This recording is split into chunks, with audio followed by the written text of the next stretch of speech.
Hello, and welcome back. I'm Austin the Brimstone, collecting all things furry and fantasy. Although today I'm technically not Austin, I am, as you can see, Nick Wilde, expert con artist. Come on, it's called a hustle, sweetheart. It's called a hustle, sweetheart.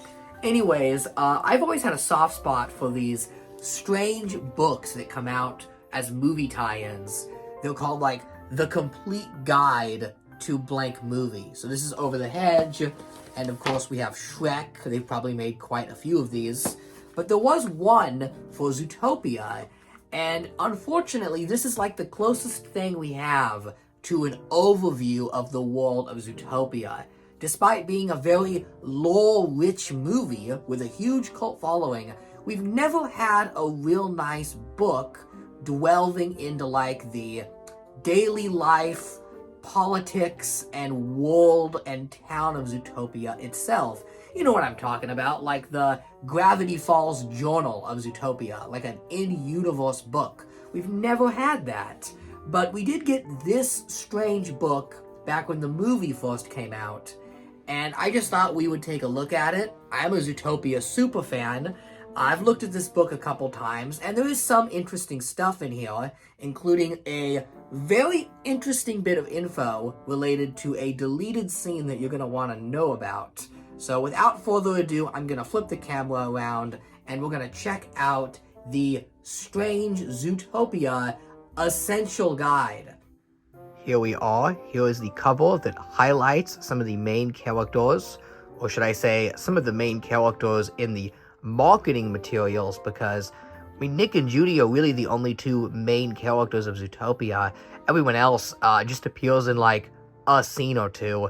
Like, they really loved the Tommy Chong yak who appears in the nudist colony scene. He was on so much merchandise around the time the movie came out. I remember in the hype leading up to the film, I thought these characters were going to be, bigger parts in the film, but Zootopia at its core is a buddy cop film, and these are just the fun characters that Nick and Judy encounter on their adventure. Alright, let's dive in. Alright, Victoria Saxon, don't disappoint us with our Zootopia guide. So here's the introduction, and it reads, Scurry into Zootopia, a city of animals where prey and predators live side by side.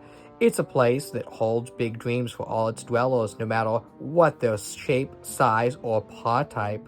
When a missing mammal investigation blows wide open, new bunny cop on the block, Judy, must go on an adventure to solve Zootopia's biggest mystery. With some help from a street-smart fox, will Judy have the courage to crack a case that will shake up the whole city? So this was probably written pretty close to the film's release. It doesn't include any of the elements from the infamous color cut. Zootopia had quite the production trouble. The final film we saw was practically Frankensteined into the editing room. Very late into production, the story was from Nick's point of view, and this is reflected in a lot of the early merchandise. Or not early, but all of the merchandise. It extensively featured characters that were not in the movie, outfits that don't look anything like what the characters wear. So it's interesting that this book is pretty close to finalization, but it does contain a dirty secret that did not make it in the movie that you will have to wait and see. Okay, so here's our page on Judy. It just says that Judy is a little bunny but has a big ambition to be the first rabbit cop in the city of Zootopia. And, she lives downtown. She likes carrots, being prepared, and hugs. Good to know. Then we have these little fun facts here. I always love when these guides, what they do is they get these nice renders, and they kind of have to just come up with stuff to fill the page. Just random stuff. Extra long ears for great hearing. Like, of course her ears hear well. She's a bunny. Bright eyes glint with enthusiasm. Agile feet are good for hopping and running. I mean, what is Saxon here supposed to come up with her own lore? No, she's got to follow the Disney code book. Top 3 reasons to be a cop: to fight for justice, serve the citizens, and make the world a better place. And to be friendly with the mafia.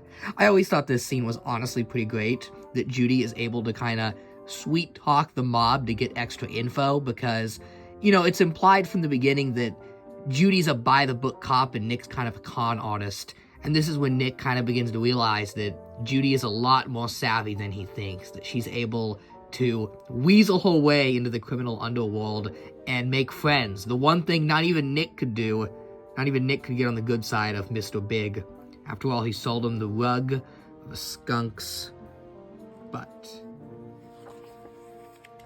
Oh, here we go. Judy's parents, Stu and Bonnie. Let's learn about them. There they are. Baseball cap, shades face from hot sun. Velvety soft ears are pink inside. Like, this is just pointing out things anyone could notice.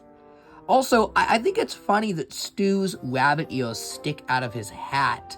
Doesn't that defeat the whole purpose of shading his head? Wouldn't he still feel like the heat of the sun on the back of his ears? At least with Judy's formal outfit from the end of the movie, you know, that hat covers her ears. The ears are drooped down, but I don't know. Did you know that Stu regularly plays cribbage, a card game, with a weasel? Thank goodness. I almost didn't know what cribbage was. Oh, wow, look at this. Graphic design is my passion. Look at all these different fonts.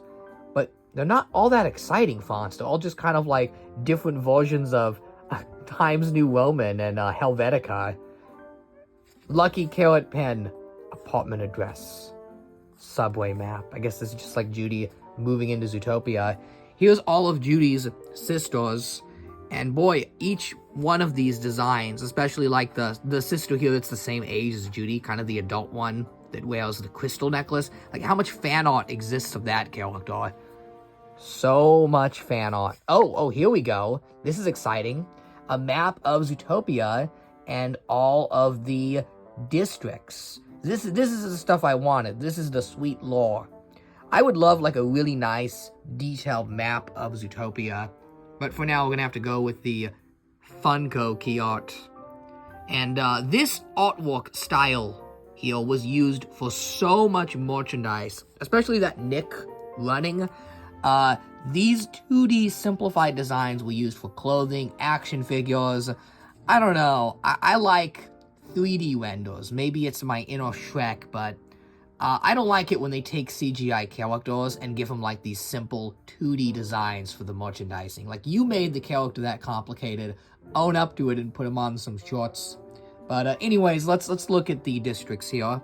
We've got the Rainforest District, the Downtown Zootopia, the Sahara Square, and that palm tree building at the center of the Sahara Square was actually the central location of the original cut of the film. That was the nightclub that Gazelle performed at, so that animation model was already completed and had to be reused because they spent too much time on it, so it became Sahara Square, which isn't even, they don't even go there in the movie. It's seen, but, you know, Judy doesn't physically travel here. Watch Zootopia and realize, like, how little of the movie is actually spent traversing around the town. The way the film was marketed kind of had a lot of people thinking, me included, that it was a more of a road trip style movie where Judy would be going to all these different locations, but she really only travels between what? Inner city, downtown, police station, Little Rodentia, right? That's like this. And then she goes from there to the Arctic District with Nick, which is, what is it called? Does it have a name? Tundra Town, that's it. From Tundra Town to the Rainforest District, and then back to the center, so... Oh, I guess she goes into the suburbs here to go to the DMV, but I would have liked to have seen more specific scenes of her interacting in the Arctic area and the desert. Maybe Zootopia 2 will get to spend more time actually in these different biomes and see how the different animals live, like, what's daily life like in the Arctic town? I mean, it's freezing cold. What if a regular mammal wants to visit or hang out there? Dang it, these are the lore questions I want answered. But let's move on. Oh, Mayor Lionheart, our favorite J.K. Simmons, a.k.a. Cave Johnson of Aperture Science, playing the same character he plays best, and that is a man who thinks he knows what's best, but is actually a pretty terrible person. Here it mentions that Lionheart created the Mammal Inclusion Initiative, which is pretty interesting, because when this film was made, I mean, the term DEI wasn't even commonly used like it is today at the workplace. And now we see all these DEI initiatives by these companies, and they have these ambitious goals to, to hire people from all different backgrounds. But that was a relatively new concept when Zootopia came out. So that's pretty interesting. And there's Judy with the mayor. Claws always withdrawn in public. That's interesting. He doesn't want to look too menacing. Oh, here's downtown Zootopia. Look at that beautiful skyline. I always thought Zootopia would have made an excellent expansion to the Disney parks, and we finally did get that, but it's all the way in China, which I'll never make it that far. Hopefully, we get something like this in California. Did you know that Zootopia's population is made up of 90% prey animals? Is that true? 90% prey? 10% prey? Yeah, I guess that is part of the plot, right? Is that Mayor Lionheart is the mayor, and he's one of the few predators in town. And when Judy kind of causes a rift between the species, even though the predators are only 10% of the population, they are villainized as kind of these, evil people. I think that's interesting. ZPD, here is Judy on her first day in the force, and you can see that they are not prepared for the Mammal Inclusion Initiative because all the chairs are too high up. Okay, what are the top 3 things that annoy Chief Bogo? The mayor interfering in police matters. Well, that annoys any police chief, right? Bunny cops with delusions of grandeur. Damn, how specifically tailored towards Judy. And donut crumbs on case files. Yeah, he's one of the few police officers that isn't munching on donuts, right? Muscly cops enjoy testing their strength. Wow, they are pretty swole. Police chief's speaking podium. Map shows where missing mammals were last seen. Rhinoceros Officer McHorn and his colleagues don't feel very friendly towards the new recruit. There's no way she's cut out to be a real cop. Judy's forced fist bump backfires when he nearly knocks her over. Yeah, I guess so. He just kind of slowly fist bumps her. Officer McHorn, by the way, he was supposed to be a bigger character because he had a lot of merchandise for a character that essentially has no speaking lines. Here's Bogo and Clawhauser, the iconic duo. There they are, Josh Gad and Idris Elba. Did you know Clawhauser is a huge fan of the musical sensation Gazelle? Soft and fuzzy fur matches personality. 4 gold stars on collar show high rank. Chief Bogo is not pleased with having a rabbit police officer. See, this book's really hammering in that Chief Bogo is, mad at Judy because he just doesn't want a rabbit on the police force, and I don't think that's the angle. I don't think Chief Bogo is a racist. He's a sympathetic police chief. I like the scene later in the film where Judy basically apologizes to him that she caused society in Zootopia to collapse, and Bogo's very sympathetic. He's like, nothing you can do, Judy. You can't, control mass hysteria. I think if anything, Bogo was probably just looking out for Judy. He just saw her and went, oh no. He's probably seen many horror stories of cops who were unprepared to go on the force and saw that in Judy. But that is just my speculation. Most likely to fire new recruits without much warning. Does Bogo, fire new recruits instantly? He only threatens to fire Judy because she causes so much chaos. I mean, she was supposed to be a metered maid, and she went after and tackled a guy and basically frisked him. So, that's some pretty bad conduct there. I could see why Bogo would have been justified in firing Judy towards the beginning of the movie. Oh, look at this. This is Judy's desktop laptop. Let's take a look here. My first day at work. I was incredibly excited to start my new job at ZPD. However, the first day didn't quite go how I expected it to. Here's what happened. So this is kind of Judy if she ran a blog spot recounting her day, which is very inaccurate because everything's done via, like, Instagram nowadays, right? Like, who runs a blog? But I guess this is 2016, right? It was a different time. Up to no good. I hate to admit it, but I got conned by a fox today. He lied to me, he carried out a scam, and even called me a dumb bunny. I decided that fox had better watch his back because I was going to keep an eye out for him, and wet cement. See, this is not a real blog because there'd be a lot more profanity in these posts. She got 8 likes and 1 comment by her mom. We love you, honey. Only 1 comment and it's your mom. I feel like that's most of social media these days, right? None of us have any clout. I just want to show her desktop here. She doesn't have any of her files named, which is such like a Facebook mom type of move. Like, Judy's hip with technology. She's got a Spotify playlist in the film. She really doesn't name her files. Or maybe she doesn't want us to know what's in these files. Maybe she's been on DeviantArt downloading all that Nick Wilde artwork. Okay, next page. Here's some more press kit art. And it just talks about Judy's different gadgets. If you really want to read this, you can pause the video or just buy this book. It's like, it's like a $4 book. Here he is, Nick Wilde. Street smart fox Nick earns a living as a hustler. He's very good at convincing innocent mammals that they need to buy his goods. A fast talker with a quick wit, this crook gave up his dream of a respectable life long ago. He has no plans to change the world or himself anytime soon. What a con artist. But, he changes over the course of 2 hours, the movie's runtime.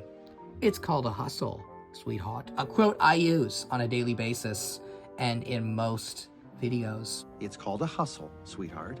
Alright, here's Nick Wilde being doxxed publicly. 1955, Cypress Grove Lane, Zootopia. Damn, son, what next? Are we gonna swat the poor dude? Skills, quick thinker, likable, deceptive. And he likes gullible animals and dreaming up new hustles. You just got hustled. I like this shot here. This is towards the end of the movie when Nick and Judy are taking the train, and they're kind of an action duo. Oh yeah. Nick's top 3 secrets. He secretly wants to be seen as more than a sly fox, wanted to be a Zootopia Junior Ranger when young, and bullied by mean prey kids as a cub. I mean, that's a pretty late giveaway plot point there to include in a pre-release book. Here's a bit on Fennec. You kiss me, tomorrow I'll bite your face off. I don't have much to say on Fennec, other than Disney must have anticipated him being much more popular than he was in the movie because they blitzed the Fennec merchandise. There's like as many Fennec plush figures and toys as Nick and Judy. They marketed him a lot. But he's a funny fox man, dresses as an elephant, right? Follow that weasel.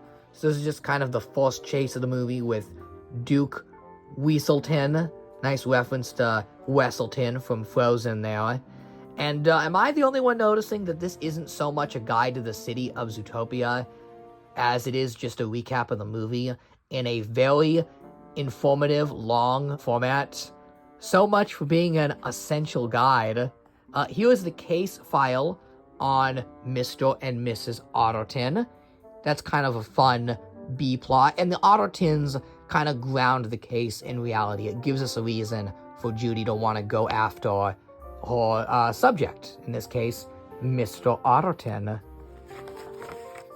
Assistant Mayor Belle Weather, aka the Big Bad, early into the Disney twist villain saga, before people got sick of twist villains. I remember the trailer for Zootopia, or more accurately, the teaser trailer that was shown at California Adventure. If you went to DCA, they showed a sneak preview of the movie that showed quite a bit of footage, and I remember being really upset that they gave away Mayor Lionheart being the bad guy. So I thought the movie was kind of spoiled for me, but it's pretty obvious from the get-go that Lionheart is shifty. It is Belle Weather that is the more interesting twist villain. And I do like Belle Weather as a villain. I think she's got pretty interesting motivation and is quite evil. She's voiced by not Sarah Silverman. The lady that sounds like Sarah Silverman but isn't Sarah Silverman. Wow, this page is hideous. Look at this graphic design. Oh my god. How to be street smart. Rodents beware. Elephant toilets are dangerous. No swimming. Does that happen in the movie? Am I missing something? Does a rodent swim in an elephant toilet? Large mammals are forbidden to obstruct or ride on top of mice trains. Well, yeah. I think large mammals would be banned from entering Little Rodentia full stop, right? Like, those poor guys are gonna get stepped on. They gotta build a border wall. Zeuston Street is pronounced Zeuston. Well, I just said it, yeah. Huh. Oh, here we go. The Mystic Springs Oasis. This is what we came for. The nude animals. Let's take a look at this. It says that this awesome spa is the best place in the city to chill out and feel good. Dudes of all types are seriously welcome here. From business yaks to bear cops. Visitors can relax with meditation, yoga, hot springs, and lots of warm mud. No soap allowed. That's right, it's completely all natural. So this scene is very funny, right? Judy's embarrassed that she's in a nudist colony, and Nick kind of uses it as a cheap way to have her throw the case. He thinks that this is gonna throw Judy off. And he's probably pulled this scam on more than one cop. I bet you Nick immediately takes the police here to get his trail thrown off. But Judy, Judy does it. And the reason I got this book in the first place is because of this page. So this page describes Tommy Chong's Yak character, and the scene he appeared in was initially supposed to be a lot longer than the scene we got in the movie. There was supposedly a longer cut of the Mystic Oasis Springs scene, and what would have been in that scene is described on this page. So here is what we were looking for in this book. It says nudity is natural, and it's got a photo from the film of Nick looking quite smug and Judy looking pretty embarrassed. And it reads that Judy is shocked to see that yaks and every other mammal at the spa is naked. She is even more shocked when Nick takes off his pants too. What? Am I reading that right? Nick taking his pants off? What the hell? So apparently, in the extended version of this scene, Nick decides to join the naturalists and strip in front of Judy. And the scene was cut because I presume the test audiences, aka mommy bloggers, were not having this scene where Nick, who is pretty, I would say, soft on Judy. He doesn't necessarily directly hit on her, but he is very friendly later in the film to Judy, and Judy's friendly to Nick, to where the viewer can believe by the end of the film that Nick and Judy are an item, that they are a couple. I mean, surrounding the film now is WildeHopps, one of the biggest ships in modern Disney history, but it's never confirmed in the movie, it's only implied. But I still think that implication is enough that a strip scene is just a little too weird for audiences, and that's why I think it was cut. But there is a lot of evidence that this scene was in the film, because we know there was a naked Nick model. In the teaser trailer, we do see Nick completely nude, so that animation model was completed, and I bet you they didn't make that model just for that one gag in the teaser trailer. That's way too much trouble. That was definitely intended to be used in the nudist colony scene.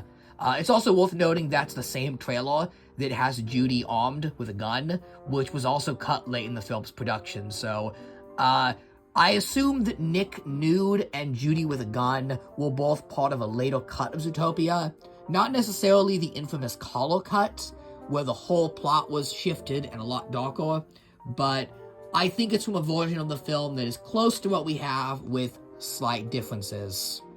Another theory on this scene's existence, and possibly some evidence to this scene being completed, is that when Nick and Judy leave the Mystic Springs Oasis, you can see Nick kind of tugging at his tie and collar, straightening his tie. And while it is just, a simple thing, straightening a tie, it does seem rather odd to animate something that complex that the audience would barely notice. However, if Nick had just stripped previously, it is a nice detail that carries continuity from the previous scene, that Nick would be still adjusting his tie, because he's picky about how his tie looks, and he's putting his clothes back on. Also, interesting fact, in the original early version of Zootopia, the aforementioned collar cut, the reason Nick wears a tie every day is because his dad was a suit tailor, And that tie was given to him by his dad. How about that? So that is the Lost Zootopia strip scene. And this book is the biggest piece of evidence that it exists. Will we ever get to see it? Probably never, but stranger things have happened. Okay, now let's go to the DMV. Real exciting. I don't like the DMV in real life. And in Zootopia, you know, it's ran by Flash, 100-yard dash. There he is. Flash is a fan favorite. And he only seems to get more popular with time. He is one of the things people remember most about Zootopia. So he is used a lot for merchandise. And I do anticipate he'll show up in the sequel. In some form, he's too popular of a character not to include. And do you see this pig here that the other... This is not Flash, actually. This is Flash's colleague, the guy next to him. This pig character is the original villain of Zootopia. Her model was completed. She was intended to be the original mayor, and the mayor was evil. They did eventually expand on that by having not only an evil mayor, but an evil assistant as well, which I think for a detective cop-based movie adds another nice layer of mystery. Like I said, it's pretty obvious that the mayor is evil, but the assistant being evil is a nice twist. Here is Frou-Frou and Mr. Big, two great characters. If anyone watched the Zootopia Plus show on Disney Plus, wow, that show, by the way, is kind of horrific. I say that as a diehard Zootopia fan. I am not feeling that show. There was one episode of Frou-Frou, and it was like a parody of like the Kardashians. It was okay. But the Mr. Big episode is fantastic. I would highly recommend just watching the Mr. Big episode. It's a period piece, and it gives us a look into what Zootopia was like at the turn of the century. It's so good, in fact, I think if they had just made a Disney Plus show of Zootopia in the early 1900s and the rise of Mr. Big, I think that would have been great. I would have so watched that, but oh well. For now, we just have one Zootopia movie and one mediocre TV show. I think that show was intended to be more than it was, because it was in production a long time, and we got like, what, 6 5-minute episodes? That's kind of sus. So here's Mr. Big's compound. Oh, here we go. Finally something interesting that isn't just a recap of the movie. What kind of Zootopian are you? Let's take the quiz. Would you like to live in a big bustling city? No, I would not, actually. I do not like LA that much. Okay, I'm WildeHopps. That's it. That's the end of the quiz. What kind of Zootopian are you? Want to live in a city? No. You're Stu. Seems kind of narrow-minded. Just because I don't want to live downtown LA, I'm suddenly a backwoods countryman. But hey, WildeHopps is a good man. He's got a beautiful life. Makes an honest living. Nothing wrong with that at all. Let's say theoretically I would love to live in a big bustling city, downtown LA. Do you lose patience quickly? Yes. Oh, BOGO. There we go. All right. Who doesn't want to be Idris Elba? What if I don't? What if I don't want to lose patience quickly? Do you rely on large sidekicks to ice your enemies? Sure. You are like Mr. Big. You may be small, but you wield a lot of power. What if I said no? Do you believe you can do anything? Yes, Judy? No, Nick. Wow. Do you believe it? Oh, anyone can be anything. Do you believe anyone can be anything? No. You're Nick. Yes, you're Judy. There you go. Which one of you? Tag yourself. Here is, Manchas. That's the name of the panther guy that lives in the rainforest district that, goes all haywire. Split in two. Zootopia's in turmoil. Judy's speech stating that all the missing savage animals has accidentally caused chaos. There were protests in the streets. Oh my god. Drama. Drama bomb. Peace and unity for all animals. Next up on Zoot Radio, we discuss whether predators should be muzzled. Damn.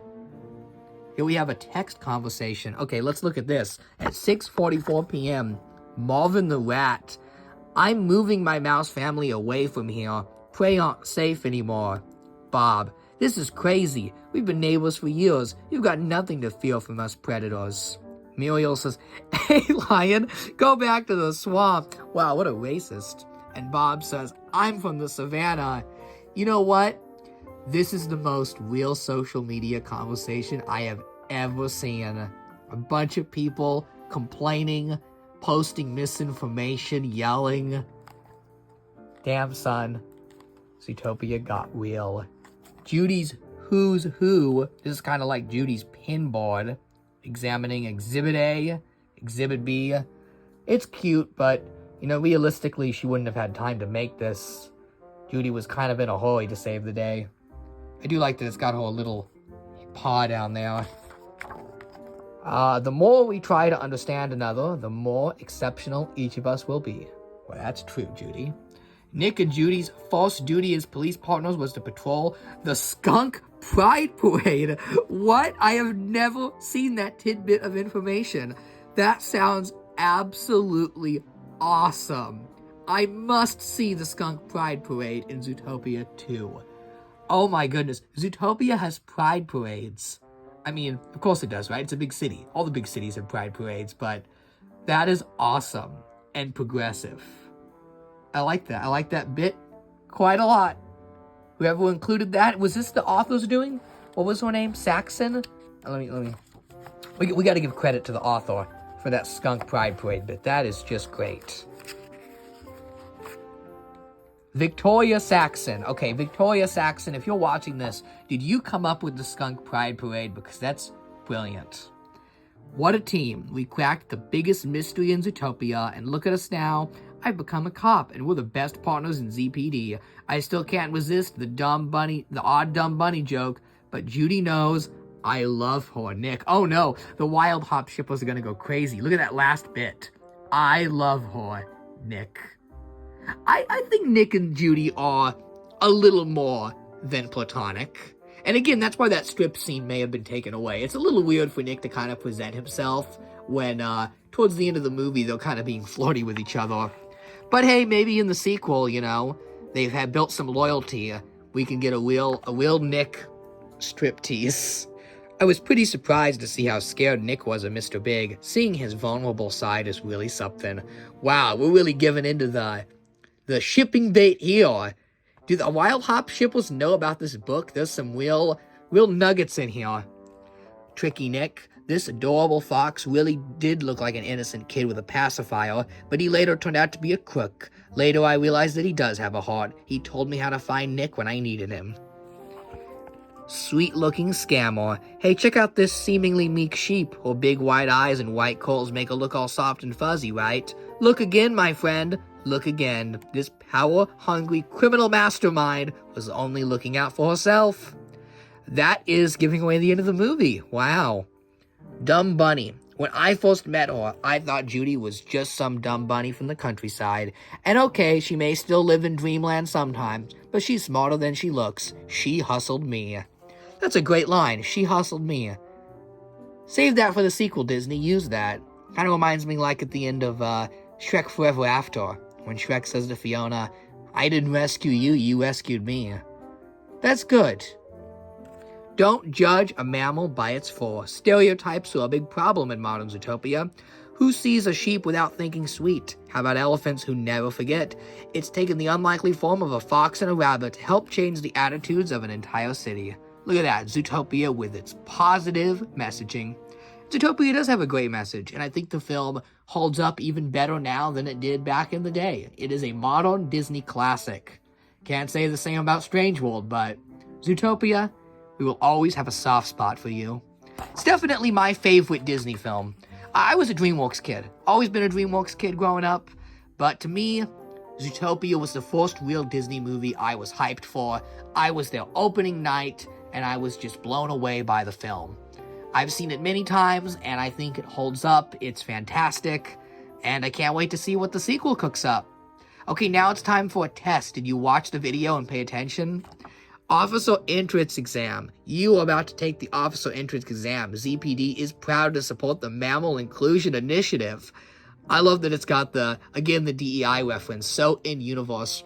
I make my case, wouldn't an in-universe Zootopia guide to the city be awesome? I mean, this is kind of that, but less recapping the movie and more just the nitty-gritty, like, okay, I want a Zootopia political map, right? I want one of those colored maps we have of, like, the states. People always post them online, of Belle Weather and Lionheart, right? Like, what districts voted for Lionheart?